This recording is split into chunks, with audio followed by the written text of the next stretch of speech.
Hello everyone, how are you all? Right now engineering series is going on, so today we will do with our most important topic in your calculus subject. If you are in first semester or first year, so your gamma beta function will be very helpful to you. So चलिए आगे बढ़ते हैं gamma beta functions में। अभी आज का जो video है वो पूरा का पूरा गैमा और बीटा दोनों फंक्शंस हम कवर नहीं कर पाएंगे। सो 3-4 वीडियोस की सीरीज बनेगी गैमा बीटा फंक्शंस की, क्योंकि गैमा और बीटा दोनों अलग अलग चीज़ें हैं। हाँ, दोनों का कॉम्बिनेशंस भी कहाँ पे होगा वो आपको मैं बताऊंगा नेक्स्ट कोई वीडियोस में। फिर गैमा फंक्शंस में कई सारी प्रॉपर्टीज़ है, बीटा फंक्शंस में कई सारी प्रॉपर्टीज़ है, और most important part is that कि जो प्रॉपर्टीज़ है उसके प्रूफ्स भी वैसे भी आते हैं, क्योंकि वो जो प्रूफ्स है वो एज ए एग्जांपल्स या प्रॉब्लम्स के हिसाब से होते हैं। अगर आपके कोई असाइनमेंट या ट्यूटोरियल्स, अगर आपके कोई कॉलेज के शीट्स आप चेक करो तो gamma beta functions very helpful होगा आपको, और आपको यहाँ वीडियो में बहुत मजा आएगा। So starting with first is gamma function. Now अभी ये जो गैमा बीटा फंक्शंस है it is truly based on integrations. ठीक है, जो हम 11th-12th साइंस में इंटीग्रेशन पढ़े थे वो दो पार्ट में था। First is indefinite integration and second one is definite integration. अभी कैलकुलस सब्जेक्ट्स के साथ एक और इंटीग्रेशन जुड़ रहा है, उसको बोलते हैं इम्प्रॉपर इंटीग्रेशन, यानी कि उसकी लिमिट्स जो हम डिफाइनाइट इंटीग्रेशंस लेते थे उसकी लिमिट्स रियल वैल्यूज थी, यहाँ पे infinity, 0 to infinity, -infinity to 0, यानी कि इनफाइनाइट टर्म्स में जब जाता है उसको हम इम्प्रॉपर इंटीग्रेशन बोलते हैं। ठीक है, वैसे तो इम्प्रॉपर इंटीग्रेशन का एक अलग सा टॉपिक है, वो कभी हम लेंगे, फिर मैं बाद में आपको बताऊंगा उसके इवैल्यूएशंस के कैसे टेक्निक्स होते हैं, क्योंकि उसके लिए कन्वर्जेंस, डाइवर्जेंस और वो सारी सब सीक्वेंस सीरीज की मेथड सब पढ़नी पड़ेगी। लेकिन यहाँ पे जितना जो मुझे ज़रूरी है वो मैं आपको पढ़ाता हूँ। सो गैमा फंक्शंस का सिंबल है gamma n. This is not a square root, गलती मत कर देना, this is gamma n. Formula is, हाँ, डेफिनेशन ही उसकी फॉर्मूला है। So e raised to minus x raised to n-1 dx. This is the most important formula for gamma functions. Okay? ये definition है, ये एक पैटर्न है। आप बोलोगे सर ये गैमा बीटा फंक्शंस कहाँ पे यूज होगा? जहाँ पे इंटीग्रेशंस, जहाँ पे हमारा 11th-12th साइंस का लिमिटेशन है वहाँ से गैमा बीटा फंक्शन स्टार्ट हो रहा है। ठीक है, बहुत सारी इसकी एप्लीकेशन है। आप कई इंजीनियरिंग फील्ड में आप अगर जाओगे तो उसके इंटीग्रेशन पार्ट्स करने के लिए आपको ये हेल्पफुल होगा। Second formula is also there, 2 times 0 to infinity e raised to minus x square x raised to 2n-1 dx, इसका ही बाय प्रोडक्ट है। ठीक है, इसका ही बाय प्रोडक्ट है। So there are 2 formula for gamma functions. अभी सिर्फ focus कर रहे हैं हम गैमा फंक्शंस के ऊपर, अभी इस वीडियो में हम बीटा फंक्शंस नहीं लेंगे। ठीक है, बीटा फंक्शंस के लिए थोड़ी देर है। चलिए, सो this is the main definition. इसको आप डेफिनेशंस भी बोल सकते हो या फॉर्मूला भी बोल सकते हो। ठीक है, इक्वेशन भी बोलो, सब कुछ सेम है। Now properties. So starting with properties, gamma 1 is always 1। ये प्रॉपर्टीज भी हमें प्रूफ करनी पड़ेगी, क्योंकि आपके कई शीट्स या कई बुक्स में आपको प्रॉपर्टीज ऐसे प्रूफ करके दी हुई है, और डायरेक्ट क्वेश्चंस भी वो लोग पूछते हैं आपके टेस्ट में, आपके एग्जाम्स में। So gamma 1 I want to find, so here I will put as a 1 0 to infinity. जहां पे n दिखे वहां पे yes integration with respect to x है, n इज द वैल्यू। आप बोलोगे सर n कोई भी नंबर हो सकता है, हाँ कोई भी हो सकता है, लेकिन गैमा फंक्शंस और बीटा फंक्शंस में आगे आगे जैसे जाएंगे आपको थोड़ा मालूम पड़ने लगेगा कि रियल नंबर्स भी कितने प्रकार के आते हैं, यानी कि कौन से फ्रैक्शंस और easily we can do this way. So चलो 0, so e raised to minus x का integration e raised to minus x upon -1 0 to infinity. अभी इम्प्रॉपर इंटीग्रल हम पढ़े नहीं है, सो उसके लिए इम्प्रॉपर इंटीग्रल के लिए एक टेक्निक है कि ये जो इन्फिनिटी वाला है उसको हम ऐसे बोलते हैं। ठीक है, कोई एक लिमिट अज्यूम कर लेते हैं, माइनस तो वैसे है ही, 0 पुट करें तो e raised to 0। Yes, it is right. x tends to sorry a tends to infinity, my mistake is there. चलिए, so limit a tends to infinity 1 upon e raise to a minus 1। अभी ये जो portion है that is your zero, क्योंकि 1 upon infinity होने वाला है and will give it zero, so answer is purely 1। So this is your first property that we have to study. चलो अगले बार जाते हैं। Now the second important property is gamma n plus 1 is n gamma n। Yes, very important, very very important. इसकी ज़रूरत तो बहुत आगे पढ़ने वाली है। सो स्टार्ट करते हैं गैमा n प्लस 1। जहाँ पे n दिखे वहाँ पे हम n प्लस 1 लिखेंगे। Okay, so it is like e raise to minus x raise to n dx। अभी इसका कुछ जुगाड़ नहीं हो पाएगा, डायरेक्टली कोई आंसर नहीं है, सो हमको करना पड़ेगा UV rule. This is u, this is v, ठीक है, जो इंटीग्रेशन बाय पार्ट्स हम पढ़े। सो लिमिट बाद में पुट करते हैं। So x raise to n, u as it is, v का derivation e raise to x minus 1। Okay, minus, हाँ, इंटीग्रेशन बाय पार्ट्स में हम लिमिट लास्ट में पुट करते हैं बिकॉज 2 बार इंटीग्रेशन करना है। N x raise to n minus 1 e raise to minus x upon minus 1, और एक बार इंटीग्रेशन करना है and final limit is 0 to infinity. मैं क्या बोल रहा हूँ, इसको हम सॉर्ट आउट कर देते हैं। ये जो मसला है हमारा वो सॉर्ट आउट कर देते हैं हम 0 टू इन्फिनिटी के साथ। ठीक है, ध्यान से देखिए क्या हो रहा है। अगेन माइनस माइनस प्लस, ठीक है। सो आप यहाँ पे देखो ये क्या हो रहा है। दिस इज, मान लो कि मैंने ये लिमिट पुट कर दी, सो ये हमारा आ गया gamma n। This is gamma n gamma n, यानी कि हमारा आंसर तो यहाँ तक आ ही गया है, तो ये वाला जो पोर्शन है वो 0 आना चाहिए। That is our proof. So ये 0 करने के लिए क्या करें, तो देखो आपको किसके जगह पे इन्फिनिटिव यानी लिमिट्स किसकी जगह पे रखना है, यानी कि हमें रखना है भाई लिमिट्स किसकी जगह पे, x की जगह पे, ठीक है। सो ये ध्यान रहे आपका, x की जगह पे आपको लेना है। So I will do with this minus, okay,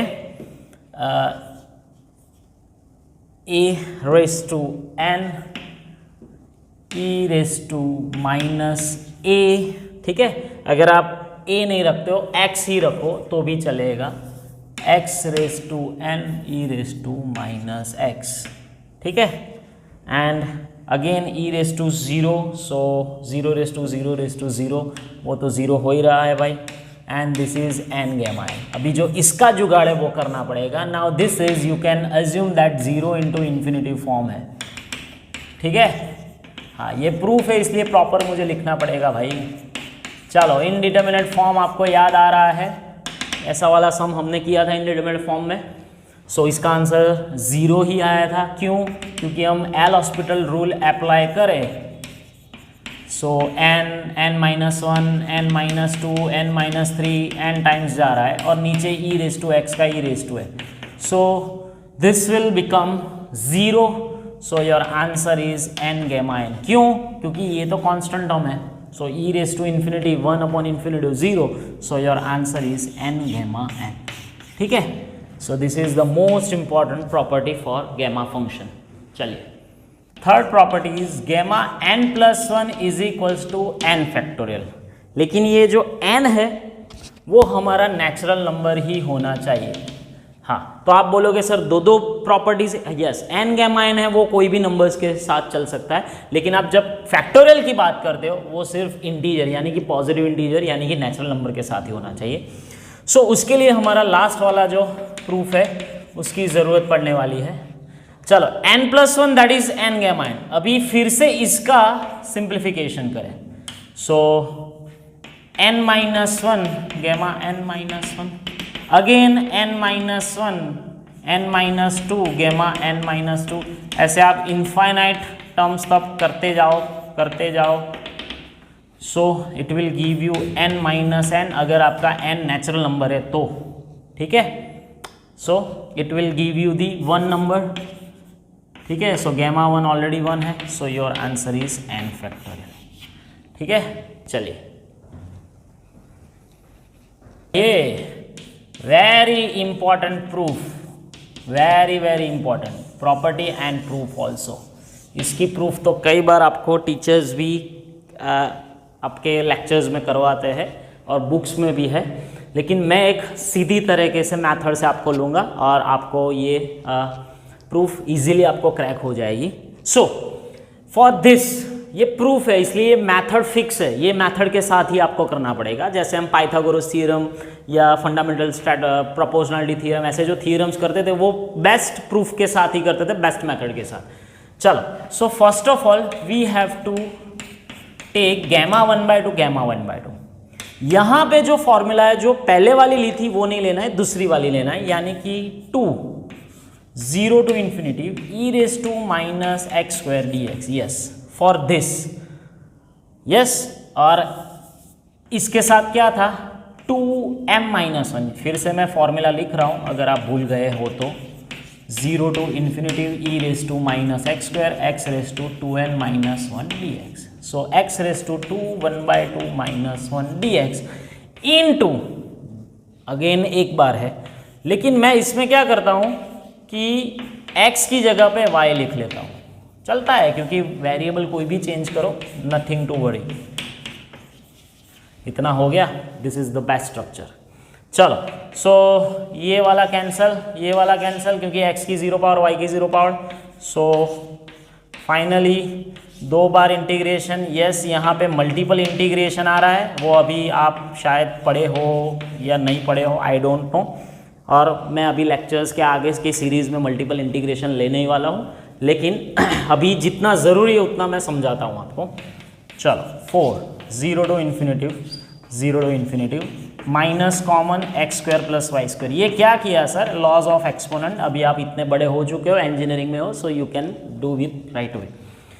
अभी ये जो मल्टीपल इंटीग्रेशन है that can not be solve easily, so उसके लिए एक मल्टीपल इंटीग्रेशन में कंसेप्ट है चेंज ऑफ वेरिएबल्स, इसको पोलर कोऑर्डिनेट्स में कन्वर्ट करना पड़ता है। डिटेल में मैं अभी इतना नहीं जाऊंगा, लेकिन x is equals to r cos theta, अगर आप कॉम्प्लेक्स नंबर जैसा पढ़े थे तो वहाँ पे आप 11th-12th में ये यूज़ करते थे, x is equals to r cos theta, x equals to y equals to r sine theta. So r square is equals to x square plus y square and dx dy is equals to r d r d theta. ये अभी याद रख लो भाई मेरे, क्योंकि अभी Jacobian वाला chapter आप पढ़े नहीं हो। जैकोबियन आप जैसे पढ़ोगे वो समझ में आ जाएगा, लेकिन यहाँ पे अभी आप वैसे का वैसे रख सकते हो। सो वेरिएबल चेंज कर दिया तो लिमिट भी चेंज होगी मेरे भाई। सो लिमिट के लिए दोनों 0 to infinity 0 to infinity। अभी ये है क्या, what is R and what is theta. So पूरा जो कोऑर्डिनेट सिस्टम है हमारा वो फर्स्ट क्वाड्रेंट में ही है। कैसे सर, x की लिमिट भी 0 to infinity, y की लिमिट भी 0 to infinity, यानी कि फर्स्ट क्वाड्रेंट में ही पूरा का पूरा जा रहा है। सो फर्स्ट क्वाड्रेंट में अगर हम कोई एक वेक्टर ले लें, this is because r is the magnitude of any vector, ऐसा बोलते हैं, इसलिए मैं डिटेल में अभी नहीं, जितना हो सके मैं उतना बोल रहा हूँ। r is the any vector, जो वेक्टर है वो इनफाइनाइट लेंथ का होगा, लेकिन जो थीटा है वो कभी इनफाइनाइट नहीं हो सकता। ये याद रखना, मल्टीपल इंटीग्रेशन की एक स्पेशलिटी है कि theta always for the first quadrant. So r की लिमिट 0 to infinity वेरी करेगी, लेकिन थीटा की लिमिट 0 to π/2 वेरी करेगी। सो जब कभी भी आप इंटीग्रेशन लिखते हो, सो पहले r की लिमिट लिखते हो, फिर लास्ट में थीटा की लिमिट। और इंटीग्रेशन मल्टीपल का ऐसा यूज है कि पहला जो अंदर वाला इंटीग्रेशन है वो पहले सॉल्व करते, फिर बाहर वाला करते। चलो, e raise to minus r square r d r d theta. Obviously पहला वाला इंटीग्रेशन कौन है, r का ही है, ये थीटा वाला लास्ट में करेंगे, लेकिन यहाँ पे r square equals to t लेना पड़ेगा, 4 रह गया था मेरा, sorry. So 2r dr equals to dt, r dr equals to 1/2 dt। चलिए, सो 0 to π/2 1/2, sorry this is 4 0 to infinity e raise to minus t into dt। अभी इसका आंसर हम लाए हुए थे, लास्ट वाला ही पैटर्न किया, 1 आंसर आ रहा है, ठीक है। ये तो इसका आंसर पूरा 1 आ गया, इसके पहले ही हमने सॉल्व किया था। सो हमको अभी करना क्या है, चलिए, so only theta, so theta 2 times and 0 to pi by 2. So your answer is 2 times pi by 2, that is pi. लेकिन ये किसका आंसर आया मेरे भाई, ये 1/2 गैमा 2 बार किया उसका पाई आया है। सो अगर मैं गैमा 1/2 सिंगल टाइम्स करूँ तो it will give you root pi. So this is the whole method to derive the proof, important method है। इसके साथ ये 1/2 जो गैमा है रूट पाई, ऐसे वाले सम्स पूछते हैं सिंपल कैलकुलेशन बेस, कि अगर 3/2 का गैमा फाइंड करना है तो 3/2 is nothing but the 1/2 + 1। So we will use this formula n gamma n। So n, ठीक है, so the answer is 1/2 into root pi, so root pi by 2। अगर आप गैमा 5/2 करना चाहते हो सो इसकी एक साइकिल क्रिएट होगी कि भाई 3/2 + 1 यानी 3/2 gamma 3/2, again 3/2 1/2 + 1, so 3/2 into 1/2 into gamma 1/2, so 3 root pi by 4। ठीक है, कई बार ऐसे, so you can do this way. अगर कोई भी आपको 3/2, 5/2, 7/2, 9/2 कोई भी ऑड नंबर्स आपको न्यूमरेटर में दे, you can do this way. So this are the basic properties of gamma functions. So इस वीडियो में हमने थोड़ा इंट्रोडक्शन लिया और प्रॉपर्टीज के साथ थोड़ा हमने प्रूफ भी सम्स किए। अगले वीडियोज में हम जाएंगे, वहाँ पे हम एग्जाम्पल्स के साथ मिलेंगे। तब तक के लिए बाय बाय।